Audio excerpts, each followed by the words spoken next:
ایران به یک پیروزی عظیم دست پیدا کرده و امریکای جنایتکار ሆርሙዝ ሰርጥ የተዘጋው እና አሜሪካ ጦርነቱን በመጀመራቸው ምክንያት ነው እንደምታውቁት እንጂ ከፌብሩዋሪ 28 በፊት የሆርሙዝ ሰርጥ ተዘግቶ አያውቅም። በጦርነቱ ምክንያት ተዘጋ።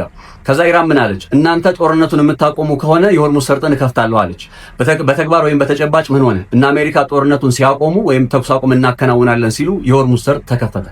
ምን ማለት ነው? ቀድማ ኢራን በተናገረችው መልኩ ጦርነቱን ስታቆሙ ይሄንን የሆርሙዝ ሰርጥ እከፍታለሁ እንዳለችው ያንን ማረጋገጥ ይችላለች ማለት ነው። ያገዛዝ ለውጥ ከማሳካት ባሻገር ደግሞ የኢራንን ነዳጅ በቁጥጥራቸው ውስጥ ማስገባት፣ የኢራንን ማዕከላዊ ባንክ በቁጥጥራቸው ማስገባት የሚሉ ነጥቦችን ታሳቢ አድርገው ላይ ከዚህ ቀደም በኢራቅ ውስጥ እንዳከናወኑት አይነት ነገርን በኢራን ውስጥ ለማሳካት አስበው ነው የገቡት። እነዚህ መሰረታዊ ሊዘነጉ የማይገባቸው ነገሮች ናቸው። አሁን ጥያቄው ከ38 ቀኑ ጦርነት በኋላ እና አሜሪካ የትኞቹን ነገሮች አሳኩ፣ የትኞቹን ነገሮች አጡ የሚለው ይሆናል ማለት ነው።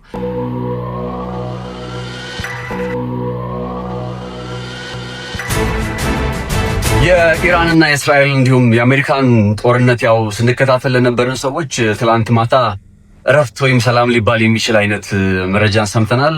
ይሄን ጉዳይ ያው ሁሉም ሰው የሰማው ነጥብ ነው። ለመጪዎቹ 15 ቀናት ያክል ጦርነቱ ሊቆም ይችላል የሚል የተኩስ አቁም ስምምነት መፈረሙን የሚያመላክት ጉዳይ ተመልክተናል። ዋናው ነጥብ ግን የተኩስ አቁም ስምምነቱ ላይ እንዴት መጡ ወይም ወደ እንደዚህ አይነት ነባራዊ ሁኔታ እንዴት ደረሱ አሜሪካና ኢራን እንዴት ነው ተኩስ አቁም ማድረግ የቻሉት የሚለው መሰረታዊ ጥያቄ ነው። በዚህ ጥንቅር ላይም እሱን ጉዳይ ነው የምንመለከተው። አብራችሁ እንድትሆኑ በአክብሮት ጋብዛለሁ። ነጻነት ላቀው ነኝ። በሬድሲ ፖስት ላይ በእንደዚህ አይነት ዝርዝር ጉዳዮች እንገናኛለን። ሰብስክራይብ ማድረጋችሁን እንዳትረሱ። ዛሬ ቀደም ብዬ ነገርኳችሁን ርዕሰ ጉዳይ እናያለን። ኢራንና አሜሪካ ከዚህ ሁሉ በጣም ለ38 ቀናት ያክል ሲዋጉ ከከረሙ በኋላ እንዴት ነው ወደ ስምምነት የመጡት የሚለው ነጥብና ከዛ በተጨማሪ ደግሞ አሜሪካ 38 ቀን ከተዋጋች በኋላ ምን አሳካች፣ ኢራንስ ደግሞ በተመሳሳይ ምን ያሳካችው ነገር አለ።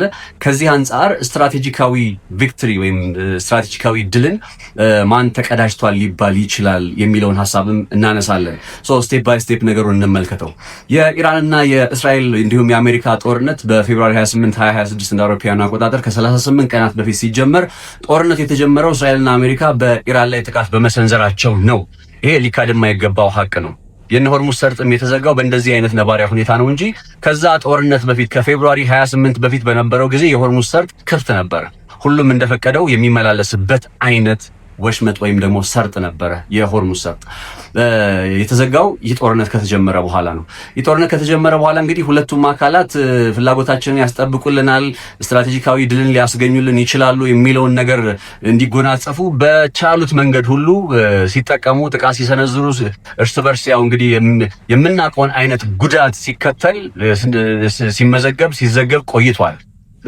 ታዲያ በዚህ መካከል አሜሪካ ይህንን ጦርነት ስትጀምር አሜሪካና እስራኤል ይህንን ጦርነት ሲጀምሩ ምንድን ነበር ለማሳካት ብለው ያቀዱት የሚለውን ነገር እንመልከት።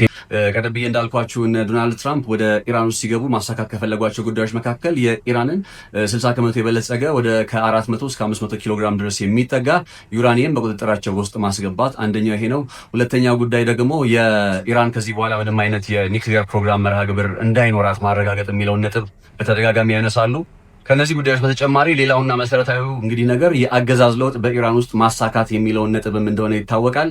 የአገዛዝ ለውጥ ከማሳካት ባሻገር ደግሞ የኢራንን ነዳጅ በቁጥጥራቸው ውስጥ ማስገባት፣ የኢራንን ማዕከላዊ ባንክ በቁጥጥራቸው ማስገባት የሚሉ ነጥቦችን ታሳቢ አድርገው ላይ ከዚህ ቀደም በኢራቅ ውስጥ እንዳከናወኑት አይነት ነገርን በኢራን ውስጥ ለማሳካት አስበው ነው የገቡት። እነዚህ መሰረታዊ ሊዘነጉ የማይገባቸው ነገሮች ናቸው።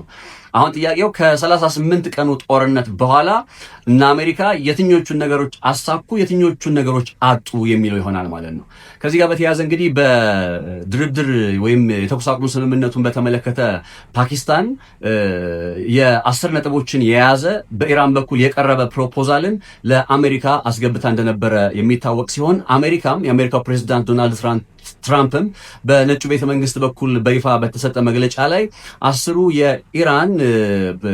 10 ነጥቦችን ያጠቃለለው የኢራን ፕሮፖዛል ወርከብል ወይም ደግሞ መስራት የሚቻልበት ለድርድር መሰረት የሚሆን ነገር ነው በማለት ስምምነት ወስደው ጦርነቱን እንግዲህ በተኩስ አቁም ለማቆም እንደተገደዱና ወደዛ አይነት ነባራዊ ሁኔታ እንደመጡ ይታወቃል። አሁን ኢራን በላከችው የ10 ነጥቦችን ባዘለ ወይም 10 ነጥቦችን ባጠቃለለ ፕሮፖዛል ላይ ምን ጉዳዮች አሉ የሚለውን ነገር ከተመለከትን መረጃዎች እንደሚያሳዩት ከሆነ የመጀመሪያው ጉዳይ በኢራን ላይ የተጣሉ ማዕቀቦች ሁሉ ይነሳሉ የሚል ጉዳይ ነው። ሁለተኛው ነጥብ ደግሞ የሆርሙዝ ሰርጥን እንግዲህ ያው ባለቤቱና ባንደልም እንኳን የሆርሙዝ ሰርጥን እያስተዳደረች ኢራን ትቀጥላለች የሚል ጉዳይ አለ። በሶስተኛ ደረጃ በዘለቄታዊነት የኢራን ላይ ምንም አይነት ከዚህ በኋላ ጦርነት እንደማይከፈት በተባበሩት መንግስታት ድርጅት የጸጥታ ምክር ቤት አስገዳጅ የሆነ ህግ ወይም ደግሞ አስገዳጅ የሆነ ሐሳብ እንዲጠቃለልበትም የሚገልጽ ነጥብ ተጠቃሏል። ጦርነቱን በዘለቄታዊነት ማቆም በሚቻልበት ሁኔታ ላይ ጦርነቱ ከኢራን ጋር ብቻ ባለው ሁኔታ ላይ ሳይሆን በመላ በመካከለኛው ምስራቅ ያለ ቀጠና ይሄ ጉዳይ የነ ሊባኖስ ሂዝቦላህን በየመን ውስጥ የሚገኘው ሀውቲን በኢራቅና በሶሪያ የሚገኙትን ኢስላሚክ ሬዚስታንስ እና ካታይብ ሂዝቦላህ የሚባሉ እንትኖችን ድርጅቶችን ጭምር ያጠቃልላል ነው የምትለው ኢራን። እነዚህ ነገሮች ያጠቃለለው ሐሳብ ለአሜሪካ ቀርቧል። እንዲሁም ለሰላማዊ ፕሮግራም ለሰላማዊ ዓላማ የሚውል የኒውክሊየር መርሃ ግብር እንዲኖራትም ጭምር ኢራን በ10 ነጥቦች ላይ አስቀምጣለች ይባላል። ይህን 10 ነጥብ ልብ አድርጉ እና አሜሪካ ወርከብል ነው ወይም ያሰራናል ብለው ታሳቢ ያደረጉትና መግለጫ ያወጡበት ነው። ከዛ ቆየት ብለው ዶናልድ ትራምፕ ምን አይነት ሐሳብ ሰጡ?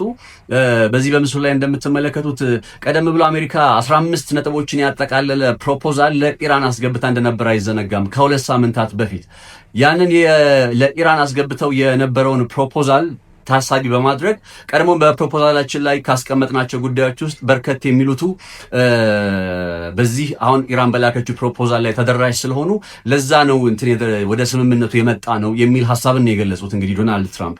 ነገር ግን መዘንጋት የሌለበት ነገር ኢራን ቀደም ብሎ አሜሪካ ያቀረበችውን ይሄ 15 ነጥቦችን ያጠቃለለ ፕሮፖዛል ውድቅ ካደረገች ቆይታለች። ይህ ፕሮፖዛል ከ15 ቀን በፊት ገብቷል ስላችሁ ታዲያ ባለፉት 15 ቀናት ላይ ለምንድን ነው ጦርነቱ ሲካሄድ የነበረው ብትሉ ኢራን ይሄኛውን የአሜሪካ ፕሮፖዛል ስላልተቀበለችና የራሷን ፕሮፖዛል እና አሜሪካ እስከሚቀበሉ ድረስ ስትጠብቅ ስለነበረ ነው። ይሄን ኢራን በትላንትናው ዕለት እንግዲህ አስገብተዋለች የተባለውን 10 ነጥቦችን ያጠቃለለ ፕሮፖዛል እና አሜሪካ ሲቀበሉ በሌላ ቋንቋ በኢራን ላይ የሚጣለው ማዕቀብ የሚያነሱበት እድል አለ። የኒውክሌር መርሃ ግብሩን በተመለከተ ምንም አይነት የኒውክሌር መርሃ ግብር ኢራን አይኖራትም፣ ዩራኒየሙንም እንወስዳለን ይላሉ። በአንጻሩ ኢራን ደግሞ ዩራኒየሙን ብትወስዱትም እንኳን ያው ከዚህ ቀደምም ነግሬያችሁ እንደነበረው ይህ ጦርነት ከመጀመሩ በፊት የኦማንና የዩናይትድ ኪንግደም የውጭ ጉዳይ ሚኒስትሮች ኢራን ይህንን የበለጸገ ዩራኒየም እና አሜሪካ እንዲወስዱና ወደ ዜሮ ስቶክ ፓይል ልታመጣ ተስማምታ እንደነበር አይዘነጋም። በኢራን በኩል የበለጸገ ዩራኒየምን እንወስዳለን የማለታቸው ጉዳይ አዲስ ነገር አይደለም። ግን አሁን ምን ቅድመ ሁኔታ አቅርባለች? ለሰላማዊ ዓላማ የሚውል ፕሮግራም እንዲኖራት ጠይቃለች። ይሄንን ጉዳይ ፈቅደዋል አልፈቀዱም የሚለውን ነገር በጊዜ ሂደት የምናየው ሆኖ በኢራኖች ዘንድ ግን ይሄንን ለሰላማዊ ዓላማ የሚውል የኒውክሊየር ፕሮግራማቸውን እንደሚቀጥሉ የሚያረጋግጥ አይነት ስምምነት እንደተደረገ ታሳቢ በማድረግ ነው እንግዲህ ወደዚህ አይነት የተኩስ አቁም ስምምነት ውስጥ የመጣ ነው ሲሉ ይገልጻሉ።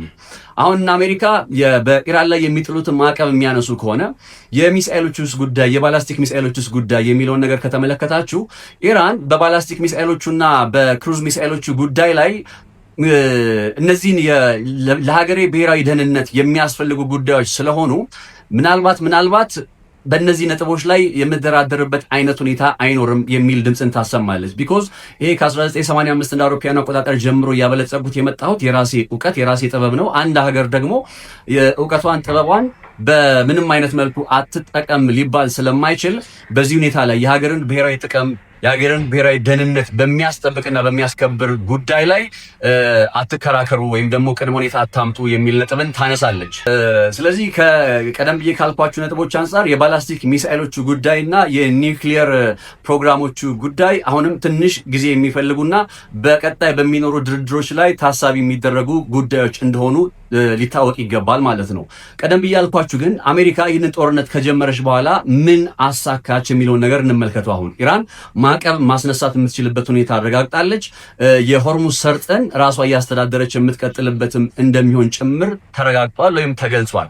ቀድሞ እነዚህ ነጥቦችን ማረጋገጥ መቻል ታላቁ በተለይ ማዕቀብ ማስነሳት ከ1979 ጀምሮ ላለፉት 40 ዓመታት ያክል ሲጣልባት የነበረው ማዕቀብን ማስነሳት መቻሏ ትልቁ የኢራን ድል ተደርጎ ሊቆጠር ይገባል። በአሜሪካ በኩል እስካልን ዩራኒየሙን አሁን በእጃቸው አስገብተውታል ወይ ብለን እንጠይቅ። 60 ከመቶ የበለጸገ ዩራኒየም በእጃቸው ገብቷል ወይ? አልገባም። አገዛዝ ለውጥስ ደግሞ ማሳካት ችለዋል ወይ?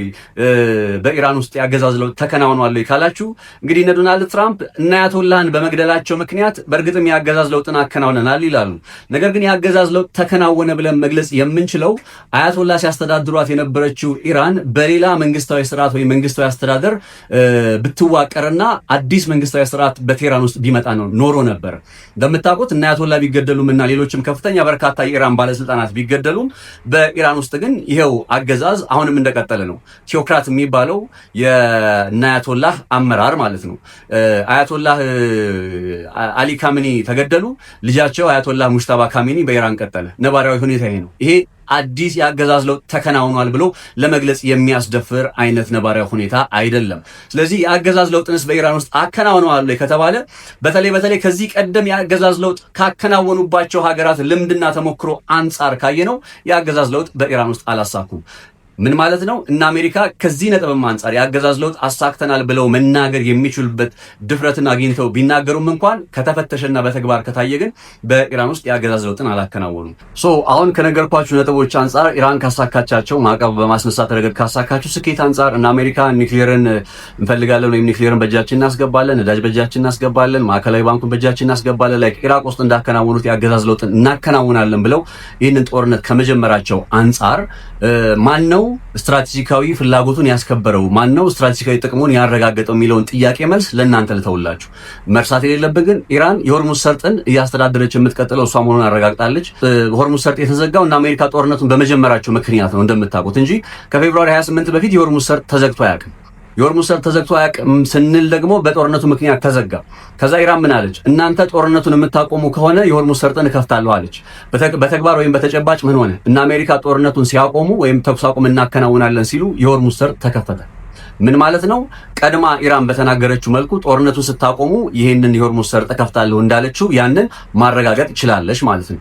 ስለዚህ ከነዚህ ነጥቦች አንጻር ከተመለከትን እና አሜሪካ ከ38 ቀናት በፊት ይሄንን ጦርነት ሲጀምሩ እናሳካቸዋለን ብለው ካሰቧቸው ከዘረዘሯቸው ነጥቦች አንጻር ምን አሳኩ ነው ጥያቄው። አዎ እና አያቶላህን ገለዋል። አዎ በርካታ የኢራን ከፍተኛ አመራሮችን ገለዋል። ነገር ግን ያንን በማከናወን የአገዛዝ ለውጥን ማሳካት አልቻሉም። እርግጥ ነው በጣም በርካታ ድብደባና ውድመትን በኢራን ላይ ያስከትለዋል። የኢራን የጸረ አየር ላይ ጥቃት መከላከያ ቴክኖሎጂዎች ችግር ገጥሟቸዋል ቢሉም እንኳን ከቀናት በፊት የነበረውን ተሞክሮና ልምድ ካያችሁት ቢያንስ አሁን ባለፈው የአንድ አሜሪካዊ ፓይለትን ማስመለጥ አከናውነዋል በሚሉት ተልእኮና ዘመቻ ላይ ራሳቸው የሚያፈንዱት ኢራንም እንደምትለው ራሷ ታፈንዳው ብቻ በተጨባጭ 6 የሚሆኑ የአሜሪካ ጦር ኃይል እንግዲህ 4 ሄሊኮፕተር እና 2 C130 የጦር አውሮፕላን ጋይቷል። ከዛ በፊት 2 የአሜሪካ F15 ጀቶች መውደቃቸው አይዘነጋም። ስለዚህ የአየር ላይ የበላይነት አለ ወይስ የለም በሚለው ጉዳይ ላይም እንግዲህ በግልጽ የምናየው ነገር እየተስተዋለ ነው ማለት ነው። የኢራን የጸረ አየር ላይ ጥቃት መከላከያ ቴክኖሎጂ መክኗል ወይ ከሽፏል ወይ የሚለው ጥያቄም መልሱ ለእናንተ ነው የምትወው ከነበረው ልምድ አንጻር እንዲታይ ማለት ነው። ስለዚህ ከነዚህ ነገሮች አንጻር ማን ነው ስትራቴጂካዊ ፍላጎቱን ያስከበረው ብትሉ ለኔ ኢራን ስትራቴጂካዊ ፍላጎቷን አስከብራለች ይላሉ። አሜሪካ ደግሞ በቀጠናው ላይ ማሳካት ፈልጋ የነበረው ነገር ለማሳካት ጊዜ መጠበቅ ያለባት አሁን በድርድር ጠረጴዛ ላይ በተለይ ከኒውክሊየር መርሃ ግብሩ ጋር በተገናኘና ከባላስቲክ ሚሳኤሎቹ ጉዳይ ጋር በተገናኘ በድርድር ጠረጴዛው ላይ የሚሆነውን ነገር እንመለከታለን። ሌላው ግርታ የሚፈጥርብኝ ነገር ኢራን አምና አሁን ወደ ድርድር ውስጥ መምጣቷ በራሱ ያስገርመኛል። ከዚህ ቀደም ከአንዴም 2 ጊዜ በድርድር ጠረጴዛ ላይ ልቀመጥ ብላ በተቀመጠችበት ጊዜ ክደዋት ጦርነት እንደከፈቱባት አይዘነጋም። አሁንስ ወደ ድርድር ጠረጴዛ ላይ እንምጣ ብለው ካመጡ በኋላ ጦርነት ይከፍታሉ ወይስ አይከፍቱም የሚለው ጉዳይም ሌላ ተጠባቂ ነጥብ ነው። ኤኒዌይ ይሄ ተኩስ አቁም መፈጸሙ እጅግ በጣም አስደስቶኛል እኔ ፐርሰናሊ። ነገር ግን የጦርነቱ ፍጻሜ ነው ብለን ደግሞ መደምደም አንችልም። በየትኛውም ጊዜ በየትኛውም ቅጽበት እነዚህ ሁለቱ አካላት ወደ ጦርነት ውስጥ ሊመለሱ የሚችሉበት እድል አሁንም አለ። በተለይ ቅድመ ሁኔታዎቻቸውን ተነጋገሩ እንጂ በድርድር ላይ ተቀምጠው ተስማምተው ፈረሙ ብለን የምንገልጸው ነገር ስላልሆነ ማለት ነው። ትልቁ ነገር ግን አሁን በዓለም የነዳጅ አቅርቦት ላይ ትልቅ ማነቆ ሆኖ የነበረው ጭንቀት ሆኖ የነበረው የሆርሙዝ ሰርጥ መከፈት የዓለምን እንግዲህ የነዳጅ ፍሰት ድጋሜ ወደ ነበረበት ሁኔታ የሚመልስ አይነት ስለሆነ ከዚህ የድርድር ሂደትና የተኩስ አቁም አካሄድ ላይ ከፍተኛ ተጠቃሚ የሚሆነው ዓለም ነው ማለት ነው። ስለዚህ ሆርሙዝ ሰርጥ እንዳይዘጋ ከተፈለገ ከዚህ በኋላ ምን መደረግ አለበት? እና አሜሪካ እና እስራኤል በኢራን ላይ ጦርነት መክፈት የለባቸውም ማለት ነው። ይሄኛውን ነገር ነው እንግዲህ ያለፉት 38 ቀናት የጦርነቱ ጊዜያት ያስታውቁንና ያስረዱን። እናንተም እንደምትሉ በኮሜንት ላይ ሐሳብ አስተያየቶቻችሁን አስቀምጡልን። ስትራቴጂካዊ አሸናፊነትን በተመለከተ የሚሰማችሁን ስሜት እስኪ በግልጽ በከነ ምክንያታችሁ አብራሩልን። በቀጣይ እስኪ ጥሩ ኮሜንቶች ጥሩ አስተያየቶች ካሉ እነዛን እያነሳው ደግሞ በእነዛ ላይ አስተያየትና ሐሳቦችን የምንለዋወጥ ይሆናል ማለት ነው። ሬድሲ ፖስትን ሰብስክራይብ ማድረጋችሁ እንዳትረሱ። መልካም ጊዜ፣ መልካም ቆይታ ይሁንላችሁ።